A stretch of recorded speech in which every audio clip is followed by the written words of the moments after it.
उपासक एमिन मन तेमिन भगवान, जैसी तुम्हारी मन स्थिति वैसी तुम्हें ये सृष्टि दिखाई देगी। अगर तुम्हारा मन भगवदाकार है तो सब भगवान दिखाई देंगे, तुम्हारा मन कामी है तो सब कामी दिखाई देंगे। एमिन मन तेमिन भगवान, जैसा तुम्हारा मन वैसे ही तुम्हें भगवान का अनुभव। जाकी रही भावना जैसी प्रभु मूर्ति देखी तिन तैसी, इसलिए अपनी भावना को सुधारो। भक्ति का फल है भाव शुद्ध हो जाना। निद्रा, तंद्रा, आलस्य, विक्षेप, संशय, ये जिसके जीवन में अधिकायत है उसका सर्वनाश निश्चित हो जाता है साधना का। नींद पर काबू पाओ, निद्रा के अधीन मत हो, ये बहुत बड़ी शत्रु है, ये भजन का नाश करने वाली है। इसको मत ये सोचो कि अभी तो नई अवस्था है, नहीं, इसी अवस्था में इसको काबू पालो, नहीं तो कुछ नहीं होता। जहां देखो हम देखा है भयो वृद्ध जनों को, जिनको कहा जाता है कि अब भजन की अवस्था है, वहां देखा है बैठे बैठे बात करते करते जब देखो तब ऐसे मुंह बगाड़ दिए, लाल टपक रही, जब देखो, देखा हमने। क्योंकि हृदय मलिन है तो तमोगुण का ही राज्य रहेगा, सतोगुण थोड़ी आ जाएगा। यौवन अवस्था में निद्रा को शासन में ले ले, ए विजयी या अभ्यास विजयी कर देता है। निद्रा, तंद्रा, ना नींद है ना जागृत अवस्था है, बेशुद्ध अवस्था सी रहती है। आलस्य, किसी भी सत्कार्य के लिए अंदर उत्साह न रहना। विक्षेप, बार बार भोगों का आकर्षण होना। संशय, ये बातें बिल्कुल साधक के जीवन में नहीं होनी। पक्की बात समझ लो, भगवान को प्राप्त करना कठिन नहीं है, संसार का राग त्यागना कठिन है। और वो सत्संग शुरू है, भगवान ने सत्संग दे दिया है, ये रोज काट रहा है तुम्हारे संसार राग को, पक्का मानना। निद्रा, तंद्रा, आलस्य, विक्षेप, संशय, ये जीवन में साधक के नहीं होने चाहिए। श्रद्धा, भक्ति, नम्रता, उत्साह, धैर्य, थोड़ा भोजन और पवित्र आचरण, पवित्र वस्त्र, पवित्र आसन। कल एक उपासक प्रश्न कर रहे थे कि आसनों का भगवत प्राप्ति में कितना योग है। बहुत ज्यादा योग है, पर सिद्धासन और पद्मासन में बैठने की वो भूल न करे जिसका ब्रह्मचर्य ठीक नहीं है। भूल न करे, नहीं शरीर पीड़ा और रोग से ग्रसित हो जाएगा। ये वायु को संशोधित करके, चर्बी को भस्म करके, शरीर को शांत करके और मन को एकाग्र करके, प्राणों को सूक्ष्म करके भगवत प्राप्ति कराने में बहुत ही सहयोगी आसन है पद्मासन और सिद्धासन। लेकिन उसके पहले ब्रह्मचर्य का नियम नहीं, तो इन आसनों पे बैठने की भूल न करे। गृहस्थ सुखासन पर बैठे, पलथी अलथी पलथी मार करके ऐसे आराम से सुखासन पर अभ्यास करे। 30 मिनट, 40 मिनट, 48 मिनट शांत भाव से मंत्राकार वृत्ति करने का, ये सब सही है। लेकिन 1.5 घंटे, 2 घंटे, 2.5 घंटे, 3 घंटे सिद्धासन और पद्मासन में, गृहस्थ धर्म में जो ब्रह्मचर्य का ठीक पालन नहीं करते उन्हें, और विरक्त धर्म में ही इस आसनों का विशेष प्रभाव पड़ता है। तो अगर गृहस्थी में ब्रह्मचर्य का पालन कर रहा है तो बैठ सकता है। योग कोई ऐसी चीज नहीं है कि जो चाहे जैसे चाहे ऐसे मनमानी आचरण नहीं, गुरु के समीप, नहीं तो शरीर रोग से ग्रसित होने की संभावना रहती। प्राणवायु बिगड़ जाए तो कई प्रकार के रोग उत्पन्न हो जाते हैं। उपासक को चाहिए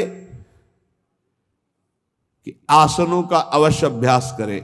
इससे ऊर्ध्वरेता होने में बहुत सहयोग होता है आसनों से, ब्रह्मचर्य का। जैसे आप शांत ऐसे बैठे हैं पद्मासन या सिद्धासन से, अब आपके अंदर वायु बिगड़ेगी, भीषण दर्द शुरू होगा, जांघों में दर्द शुरू होगा, शरीर में विशेष हरकत पैदा होगी, विशेष बिजली दौड़ेगी, एक शक्ति, शांत एकदम, मंत्र में पूरी वृत्ति। अब वो बिजली जो पावर पैदा हो रही, वो आपकी सुषुम्ना नाड़ी को, जो सीधी 90 अंश के कोण में साधन में बैठा जाता है, सीधे मेरुदंड, सीधे सीधे ऐसे, यहां से नापा जाए तो सीधे ऐसे 90 अंश का, वो ऐसे नहीं होना चाहिए। जितने मिनट, 1.25 घंटा, 1.5 घंटा, 2 घंटा, सीधे ऐसे आज्ञा चक्र पर दृष्टि हो आंतरिक या नासाग्र दृष्टि हो, और उसमें बार बार मंत्र लिखा जा रहा हो, चूक नहीं होनी चाहिए, मंत्र की चूक नहीं। बहुत जल्दी लाभ प्राप्त होता है, पर इसके लिए पूर्ण ब्रह्मचर्य की आवश्यकता है। जरा भी चूक नहीं, जैसा कह रहे हैं वैसा। प्राण सूक्ष्म होने लगेंगे, मन एकाग्र होने लगेगा, शरीर शांत होने लगेगा, चंचलता रहित। पर एक बार पसीना पसीना, एक बार भीषण कष्ट प्रतिदिन, जब तक शून्यावस्था नहीं आती शरीर की, तब तक वो साधक को यही पापों को भस्म करता है। यही आसन उसको दिव्यता प्रदान करते। अब इतनी हीट पैदा होती है उसके अंदर, अगर संयम से नहीं है तो व्यभिचारी बन जाएगा। बहुत ध्यान देने योग्य बात, उस समय उसकी कुंडलनी, उसकी सुषुम्ना नाड़ी, उसकी हर नाड़ी एक्टिव होती है उस गर्मी से, आध्यात्मिक शक्ति से। अगर वो व्यभिचार की जरा भी गलती करेगा तो कुंडलनी की अधोगति हो जाएगी, अधोगति नीचे की तरफ हुई, भारी व्यभिचारी बन जाएगा। ये ऊर्ध्वगामी जीव ही सुषुम्ना मार्ग संचारी, सुषुम्ना मार्ग से संचरण हुआ, आजीवन के लिए काम रूपी वेदना से मुक्त हो जाएगा। जे ही वो ऊर्ध्वरेता ब्रह्मचारी हुआ, संकल्प ही खत्म काम का, नष्ट हो जाएगा। एक ऐसी परमानंदमय स्थिति योगी की, वही सब बिना कुछ किए ये स्वाभाविक हो जाएगा यदि नाम जब श्वास प्रश्वास से किया जाए। ध्यान रखना, एक इतना कठोर और एक इतना सहज। श्वास प्रश्वास पर ध्यान है, हर समय नाम चल रहा है, वो सब बड़े शीतल प्रकृति से जागृत कर देगा। कुंडलनी जागृत हो जाएगी, सुषुम्ना मार्ग संचारी संचरण होने लगेगा। नाम जप में सब सामर्थ्य विराजमान है। ये केवल प्रवचन की बात नहीं कर रहा, अनुभव की बात कह रहा हूं। पूरे शरीर को झकझोर के रख देती जिस समय कुंडलनी जागृत होती यौगिक क्रियाओं के द्वारा, और नाम के द्वारा जब जागृत होती तो पता ही नहीं चलता कब जागृत हो गई। ये ध्यान रखो, वही नाम से ऐसे सहज में जागृत हो जाती कि उसको पता भी नहीं चलता कि हमारे अंदर कुंडलनी जागृत हो गई क्या, सुषुम्ना मार्ग खुल गया है क्या। खूब नाम में प्रीति। सदाचार पूर्वक आसनों का सेवन, ये तो सदगृहस्थ भी कह सकते। 45 मिनट आप सुखासन पर बैठने का अभ्यास करें। अगर थोड़ा भी परमार्थ पे, कम से कम 24 घंटे में 2 बार आसन में बैठने का तो अभ्यास। सुखासन ऐसे पलथी मारकर ऐसे आराम से, या अर्ध पद्मासन, एक टांग के ऊपर, बाई टांग के ऊपर दाई टांग ऐसे चढ़ा करके आराम से, ये आराम आसन है। जो वयोवृद्ध हैं थोड़ा कुर्सी या सोफा या जैसे भी बैठो, पर ऐसा नहीं कि एक एक मिनट में इधर उधर, थोड़ा सा शांत बैठने की कोशिश करो। जैसे निरंतर विषयी पुरुष विषय चिंतन करता है तो उसे विषय की आसक्ति प्राप्त हो जाती है, ऐसे भक्त जब भगवान नाम चिंतन करता है तो उसे भगवान में आसक्ति प्राप्त हो जाती है। जैसे विषयी पुरुष विषय चिंतन करता है तो विषयों में आसक्ति हो जाती है जिसमें है ही नहीं कुछ, घृणित स्थानों में आसक्ति हो जाती है। फिर सच्चिदानंद का जब चिंतन होता है तो उसमें आसक्ति हो जाए तो कैसा आनंद होगा। भगवान मेरे समीप हैं, अनुभव हो रहा है। भगवान मेरे को ऐसे 1000 हाथों से ऐसे घेरे हुए हैं। भगवान निश्चय मेरे को स्वीकार कर चुके हैं। ऐसा 3 बातें उपासक को अनुभव होने लगती हैं जिसकी शरणागति पुष्ट हो गई है। भगवान मेरे समीप हैं, देखो महापुरुषों के वचन है। भगवान सहस्त्रों हाथों से मुझे घेरे हुए हैं, भगवान मुझे स्वीकार कर चुके हैं। ये 3 बातें शरणागत के अंदर आ जाती हैं। देखो आपको अनुभव होता है भगवान मेरे समीप है। अगर नहीं हो रहा तो अभी आपका कोई है, इसीलिए नहीं हो रहा। ये पूज्य श्री राधा बाबा कहते हैं हमारे श्री कृष्ण में एक स्वभाव ऐसा है, वो दूसरिया पसंद नहीं करते। वो जिसको स्वीकार करते हैं उससे अनन्यता की चाह रखते हैं। मौन, अन्य चेष्टाहीन, शरीर मन वाणी केवल आराध्य देव में, तो अनुभव होने लगेगा कैसे प्रभु हमारे समीप रहते हैं। ये कितने बड़े महापुरुषों की खुली हुई बात है। भगवान मेरे समीप हैं, भगवान मुझे शास्त्रों भुजाओं से ढके हुए हैं, मेरी रक्षा कर रहे हैं, भगवान मुझे स्वीकार कर चुके हैं। ऐसा शरणागत को अनुभव होता है। आपको यदि अनुभव नहीं हो रहा तो मौन, सारी चेष्टाएं भगवान के लिए, शरीर मन और वाणी प्रभु के चरणों में समर्पित, तो आपको अनुभव होगा प्रभु मेरे समीप है। अनुभव होता है। हर उपासक को जीवित कैसे रहे। जो भोगों से जीवित है उनकी बात अलग, जो प्रभु से जीवित है उनकी बात। कोई सोच सकता है ये तो विरक्त कर सकता है, गृहस्थ कैसे कर सकता है? तो बोले गृहस्थ संबंधी जितने कार्य वो सब प्रभु को अर्पित करो। नियम से भजन का समय रखो। इतने समय ठाकुर सेवा, इतने समय पाठ, इतने समय भजन, इतने समय ड्यूटी, इतने समय अपने कार्य। समय से सब कार्य, सांसारिक कार्यों को भी समय से करो और भगवद अर्पित करो। जब तक दूसरों से क्रोध करते हो, द्वेष करते हो, कपट रखते हो, स्वार्थ भरा व्यवहार करते हो, अभिमान भरी वाणी बोलते हो और लोक में दूसरों की निंदा करते हो, तब तक हृदय में विद्यमान भगवान होने पर भी तुम ये अनुभव नहीं कर सकते कि वो मेरे समीप हैं। बहुत अमृतमय वचन है। पता नहीं आपको कैसे लग रहे हो। बिल्कुल अंदर का ऑपरेशन है। जब तक दूसरों से क्रोध करते हो, द्वेष करते हो, कपट भरा व्यवहार करते हो, स्वार्थ रखते हो, अभिमान भरी बात बोलते हो, दूसरों की निंदा करते हो, तो हृदय में विद्यमान रहने पर भी भगवान का अनुभव नहीं कर सकते कि वो मेरे समीप हैं। ब्रह्मचर्य में जीवन परम पुरुषार्थ में जीवन होता है। ब्रह्मचर्य ही ब्रह्म की प्राप्ति का मुख्य हेतु होता है। ये मुख्य हेतु होता है। मान लो जिसके त्यागने में इतना सुख है, उसको रोकने में कितना सुख होगा। मान लो। ये डॉक्टरों की ये बात हमारी समझ में नहीं आती जो ये कहते हैं कि ऐसा करना ठीक है। हमको उन लोगों की बात समझ में नहीं आती जो कहते हैं सर्वनाश का खेल खेलो और तुम स्वस्थ रहोगे।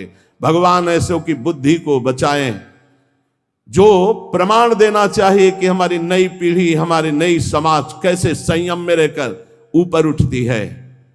कोई भी घड़े में छेद कर दो भर जाए, ऐसा कैसे हो सकता है?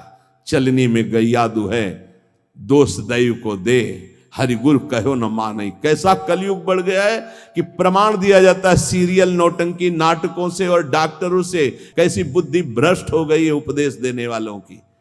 धर्म शास्त्रों की अवहेलना करके ऐसे उपदेश देने वालों को नारकी गति प्राप्त होगी, कोई भी हो।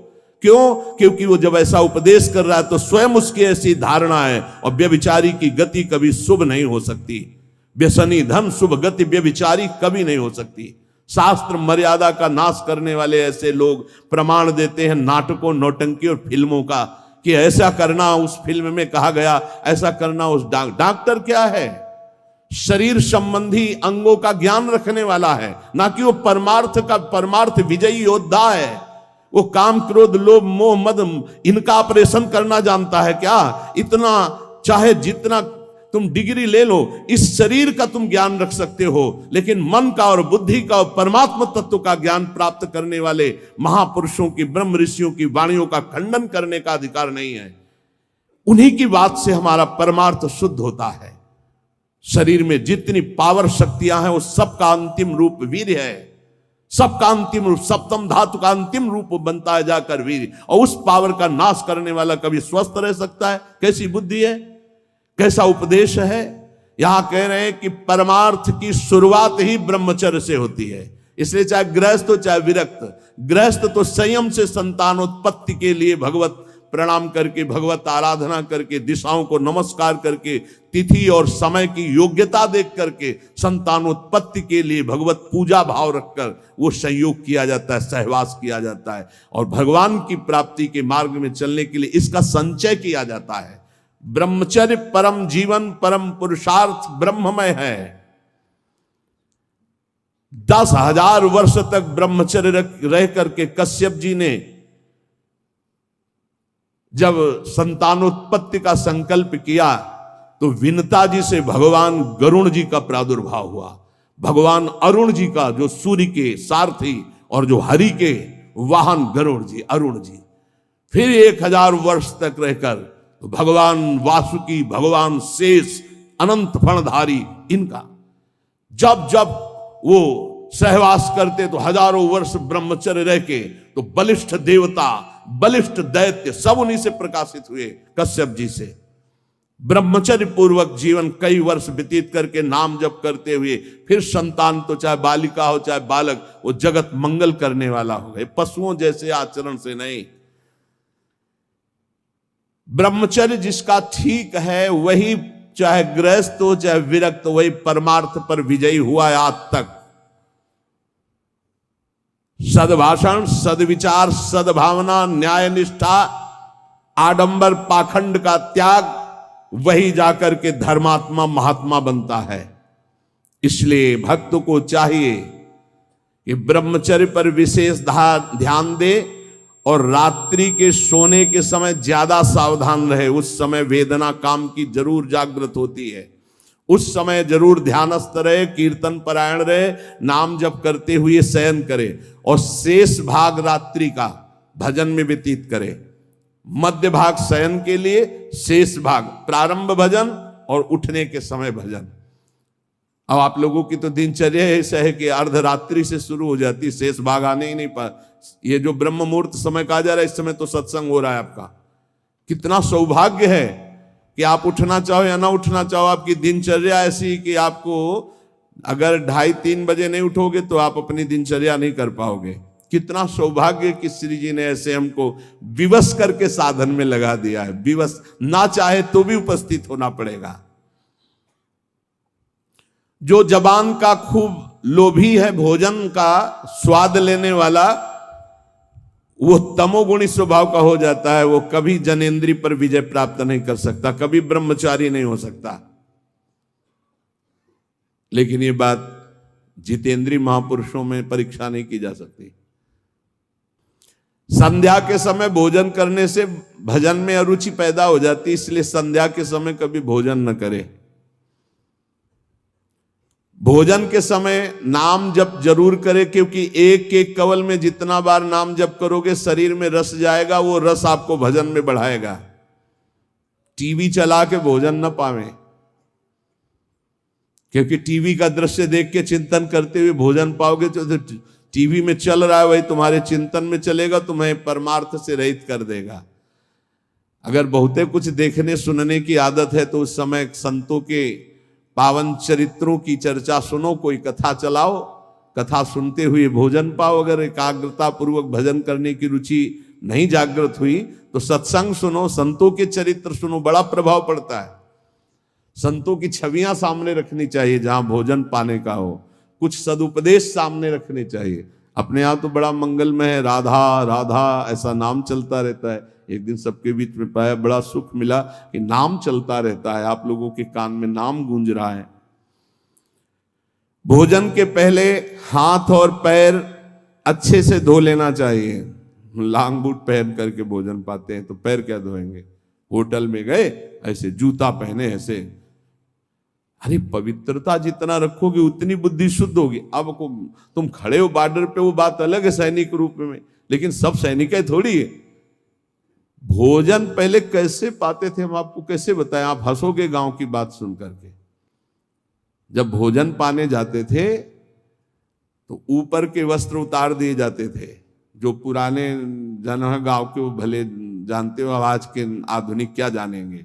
नीचे धोती कांच, पैर हाथ धो के कुल्ला करके, पाटा लकड़ी का उसको धो करके, नीचे ऐसे चौका लगा हुआ है, फिर आते थे। स्टील के पात्र प्रयोग नहीं हो सकते रसोई में या कहीं भी नहीं, कांसे के फूल के ऐसे पात्र होते।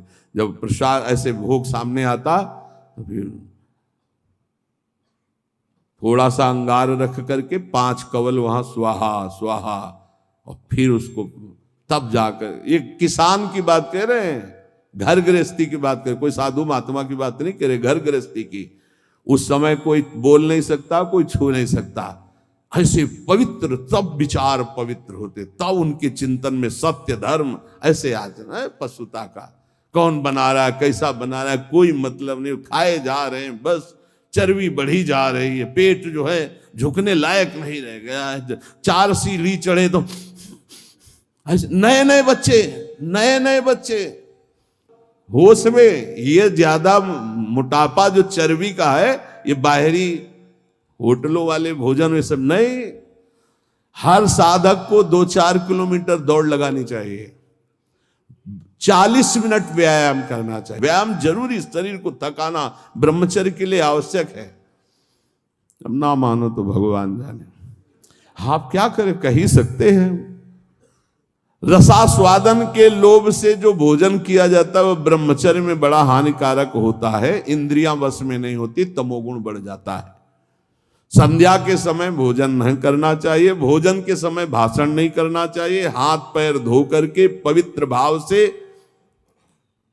उत्तर या पूर्व की तरफ मुख करके नाम जप करते हुए भोजन प्रसाद पाना चाहिए, उत्तर या पूर्व की तरफ मुख करके। जो भोजन पाते समय आप चिंतन करोगे उसका 24 घंटे प्रभाव रहेगा, इसलिए नाम जप जरूर करें। कुचिंता, कुप्रवृत्ति, कुसंग ये भोजन से बढ़ जाते हैं। भोजन के समय किसी द्वेषी पुरुष का चिंतन करके जलते हुए पा रहे हो, पूरा 24 घंटे विक्षेप पैदा करेगा। इसीलिए कहा भक्तों के चरित्र जरूर, या कोई सत्संग या भगवान नाम कीर्तन या ऐसे कोई भगवत भक्तों की अंदर से चिंतन वृत्ति रखते हुए भोजन के समय बहुत सावधान। भोजन 24 घंटे के लिए रक्त बनाने वाला पदार्थ जा रहा है, उस समय बहुत बढ़िया चिंतन करते हुए पाना चाहिए।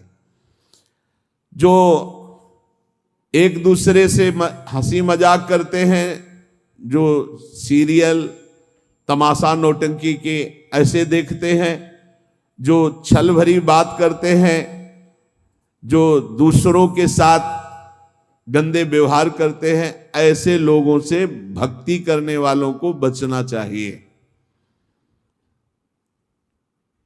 दूसरों की चर्चा करना भक्ति मार्ग में बहुत ही हानिकारक है, पर चर्चा किसी की नहीं होनी चाहिए, नहीं तो निंदा जरूर हो जाती है।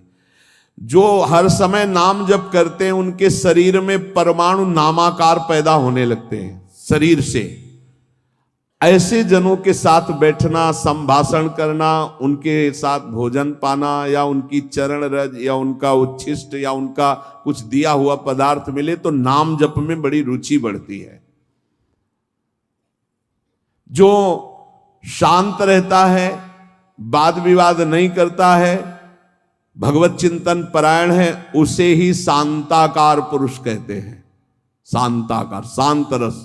वहीं से जो तीर्थों में भ्रमण करता है उसकी चित्त वृत्ति बहुत जल्दी शुद्ध होती है, पर कुभावना और पाप आचरण का त्याग करके तीर्थ भ्रमण। ये बात तुम्हारे मन में कभी नहीं आनी चाहिए कि मैं दुर्बल हूं, मैं गृहस्थ हूं, ये नहीं आनी चाहिए। जब कोई कहता मैं गृहस्थ हूं तो उसी समय कहते ये बोलो मैं भगवान का हूं पर गृहस्थी धर्म से युक्त हूं, ये बोलो। आधी बात क्यों बोलते हो? तुम गृहस्थ हो, आधी बात है। पूरी बात है तुम श्री भगवान के हो पर तुम्हारा गृहस्थ धर्म है। जैसे हम प्रियाजू के हैं पर हमारा विरक्त धर्म है। आप प्रियाजू के हो, आपका गृहस्थ धर्म है। दोनों अपने अपने धर्म का पालन करके प्रियाजू को प्राप्त होंगे। मैं बहुत नीच हूं, दुर्बल हूं, अपवित्र हूं, ये सब बातें केवल बोलने की बात है। अंदर से बात रहती मैं प्रियाजू को हूं, जैसा भी हूं प्रियाजू का हूं। ज्यादा इनका प्रभाव न पड़ने पावे अंदर, नहीं तो फिर निरुत्साहित हो जाओगे। नहीं, जैसा भी हूं प्रियाजू का हो।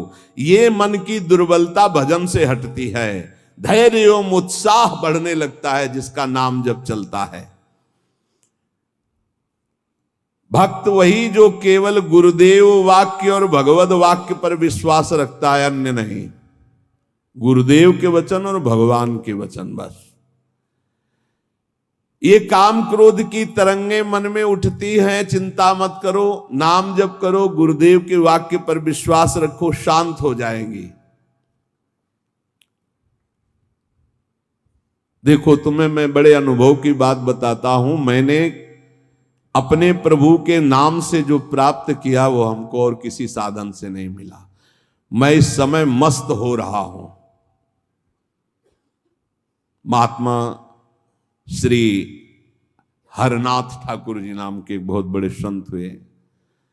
मैं तुम्हें अपने जीवन के अनुभव की बात बताता हूं। मैं इस समय बहुत मस्त हो रहा हूं नाम जप के द्वारा। कभी भी मैंने सूचि और असुचि का विचार नहीं आने दिया। सूचि माने होता है पवित्रता, असुचि माने होता अपवित्रता, कि अपवित्र हूं कि पवित्र हूं इसका विचार नहीं आने दिया। हर समय नाम जप चलता रहा है। तुम्हें सच्ची बतावें, यहां ना कुछ पवित्र है ना अपवित्र है। देखो कैसा मन का नाटक है। ऊपर से नहा लिया, हम समझ रहे पवित्र है, और यही मल भरा हुआ है। यही एक बस चावल भर चमड़ी का ढक्कन है ढका हुआ, नहीं तो यहां मलाशय मूत्राशय सब यही है। भला क्या पवित्र हो गया? ऊपर से पानी डाल, रेशम के थैले में बिष्ठा भर लियो और ऊपर से उसको नहा दो तो पवित्र हो जाएगा क्या? अगर तुम्हें पता है कि इसमें बिष्ठा भरा है, छुओगे उसे और इसमें भरा है। कितना इस शरीर से प्यार करते हो? है क्या ये थैला है और कुछ नहीं है। यहां भगवान बैठे, यहां भगवान बैठे, और यही पूरा नीचे सब नरक कुंड भरा हुआ है। भगवान से हमारा कोई संबंध है जिनकी हम खोज कर रहे हैं, कभी स्त्री में, कभी पुत्र में, कभी परिवार में, कभी मित्र में। हम उन्हीं की खोज कर, उसी प्यारे से प्यार करना चाहते हैं, पर समझ नहीं पाते इन शरीरों की आड़ में वो बैठा है, शरीरों से प्यार कर बैठते हैं, और वो जो बैठा है उससे कोई मतलब नहीं रह जाता, इसलिए हर बार खाली हाथ हो जाते हैं। इस बार गुरु कृपा से पता चला कि शरीरों से नहीं, शरीरों के अंदर बैठे हुए परमात्मा से प्यार करना है। देखो बहुत बड़े महापुरुष के अनुभव हैं। सर्वदा मैंने अपने इष्ट का नाम जप किया है, उससे मैं मस्त हो गया हूं। भला कौन अपने अनुभव ऐसे बताता है? संत ही कृपा करके बताते हैं। कभी भी मैंने सूची असुचि का विचार नहीं किया, क्योंकि ये कभी पवित्र हो ही नहीं सकता। और दूसरी बात, मैं कभी अपवित्र हो ही नहीं सकता। दूसरी बात स्वरूप में है, और पहली बात शरीर में है। ये कभी पवित्र हो ही नहीं सकता, और मैं कभी अपवित्र हो नहीं सकता। ईश्वर अंश, जीव अविनाशी, चेतन, अमल, मल रहित, ये मल युक्त, जड़, मलयुक्त, विनाशी, परिवर्तनशील, ये कभी पवित्र नहीं हो सकता। मैं कभी अपवित्र नहीं हो सकता। इसलिए चिंता की बात नहीं, हर समय राधा राधा राधा राधा। मैंने इस नाम से वो सुचितम स्थिति प्राप्त कर ली है। सुचितम माने परम पवित्र स्थिति, जिसको मैं वाणी से नहीं बता सकता। मैं इस नाम से एक स्थिति प्राप्त की है जो शयन में, स्वप्न में और जागृत में मुझे हर समय डुबोए रहती है। पकड़ना, महापुरुषों की बात पकड़ना। ये राधा नाम ही नहीं है, ये महामहिम परा मंत्र है, परा विद्या है। ये नाम ही तंत्र का सार है, ये नाम ही मंत्र का सार है, ये नाम ही ईश्वर श्री कृष्ण का सार है। राधा नाम वेद मंत्र और यंत्र तंत्र में सबे सार को सार, ताते श्री सुख प्रगट कियो नहीं, जान सार को सार। परम धन राधा नाम आधार। इस राधा नाम से बढ़कर के और कुछ भी नहीं है। श्री कृष्ण भी इसी नाम का जप करते हैं, और श्री कृष्ण ही इनको गुरु मानते हैं। किनको? जिनका नाम राधा है। पी को नाचन सिखवत प्यारी। कई ऐसी स्वामी हरिदास जी महाराज ने पद लिखे, कई ऐसे महापुरुष। 16 चौको 64, 4 गुना परम प्रवीण प्यारी जो लालजू से। 16 कला श्री लालजू, तो 64 कला परम प्रवीण श्री प्यारी जो। इस नाम के उच्चारण से भवरोग निवारण हो जाए तो साधारण बात है। दैहिक व्याधियों की तो पूछना ही क्या है, कोई भी चिंता तुम्हारा स्पर्श नहीं कर सकती, कोई भी बाधा स्पर्श नहीं कर सकती जिसकी जिह्वा पे राधा नाम है। मेरी बात मान जाओ, नामोच्चारण करो, सारा संसार तुम्हारा ही हो जाएगा। तुम देखोगे सारा संसार तुम्हें प्यार करेगा, तुम चिदानंद रस में मगन रहोगे, निरानंद की छाया भी नहीं छू सकती तुम्हें। आदि भौतिक, आदि दैविक, आध्यात्मिक कोई भी भय नहीं रहेगा, सभी भय भयभीत होकर भाग खड़े होंगे। सदा के लिए तुम निर्भय और निश्चिंत हो जाओगे। इसलिए मेरी बात मान लो, नाम लो, नाम जीव का एकमात्र कर्तव्य उद्देश्य नाम। नाम भूल जाने पर इंद्र का इंद्रत्व भी नरक के समान लगने लगेगा यदि नाम जप करोगे तो। क्या है इंद्र के इंद्रत्व में? एक भारी स्वप्न है, अच्छा बस, जगो तो कुछ नहीं। देखो, नाम भूलने से माया के दास बन जाओगे और नाम चलने पर जीवन मुक्त हो जाओगे। बड़ी बढ़िया बात कर। जितने क्षण जियो केवल नाम में जियो, नाम में। नाम लेकर जितने सेकंड तुम्हारी श्वासें सार्थक कर लो, तुम भगवत प्राप्त हो जाओगे। नाम को भूल जाने पर ब्रह्मत्व और शिवत्व भी कुछ नहीं है। सुख दुख क्षण स्थायी है, इसलिए किसी की फेर में मत पड़ो, केवल नाम नाम नाम लेकर भगवान शिव विष पान कर गए, आज भी गले के नीचे नहीं उतरा। यही है नाम। नाम नामी की अपेक्षा नाम अधिक शक्तिशाली पाया गया। नाम परम शांतिदायक है।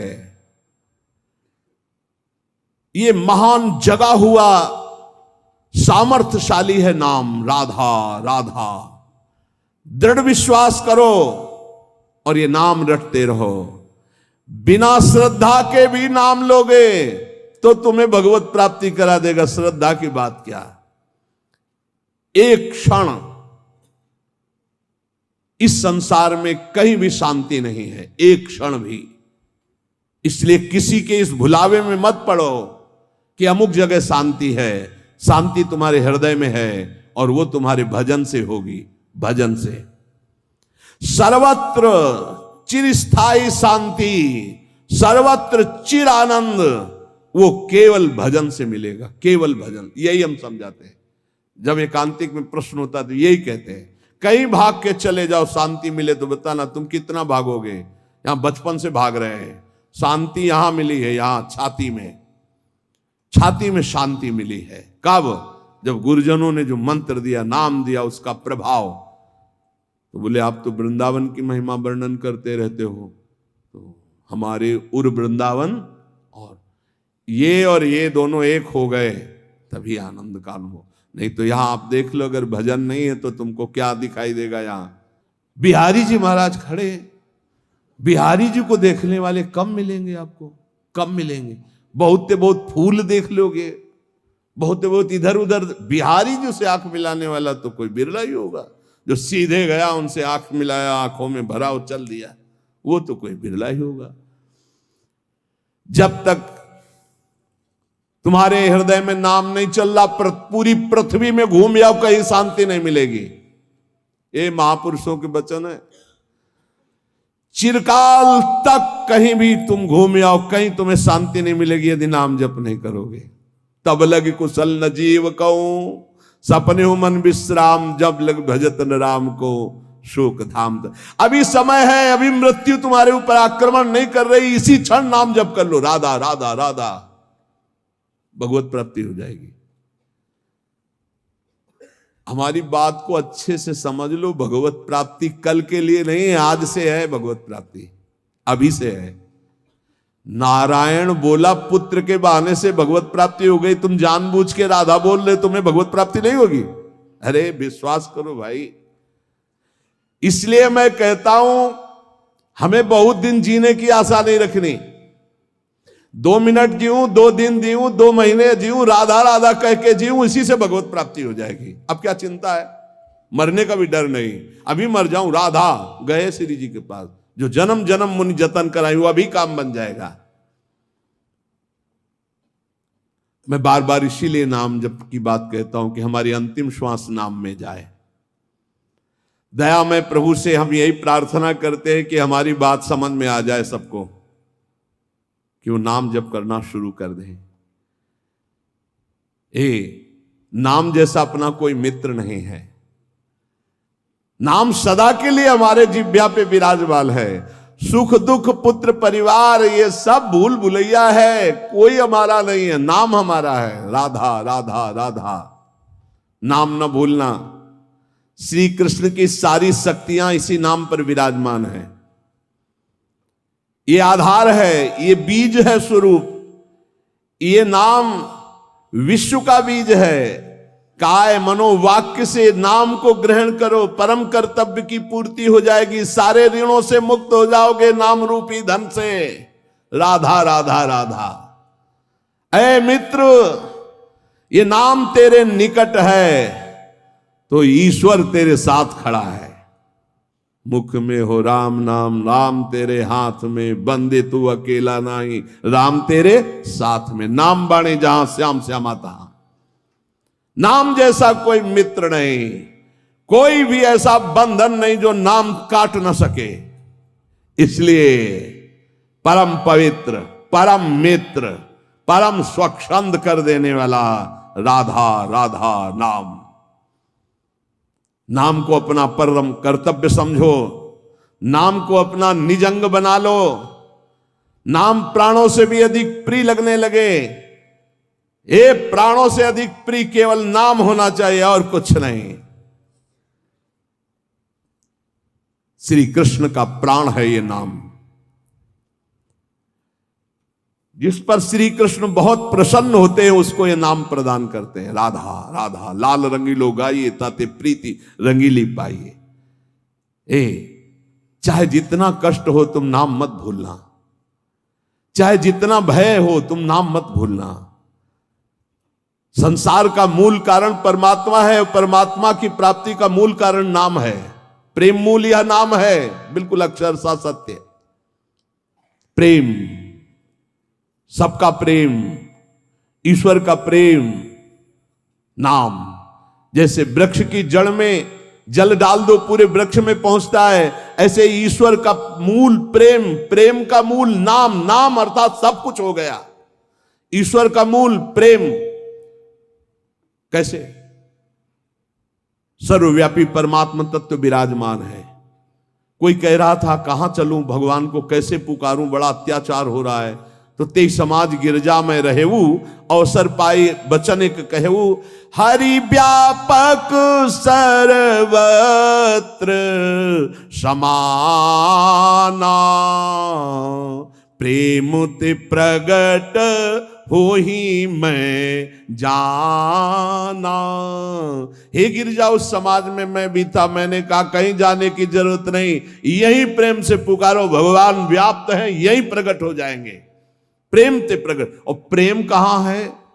प्रेम मूल यह नाम है, प्रेमी रसिक जपत यह नाम।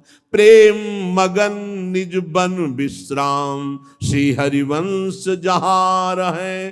प्रेम मूल यह नाम, नाम ही प्रेम का मूल है, और प्रेम से ही परमात्मा साक्षात। तो सबका मूल नाम आया।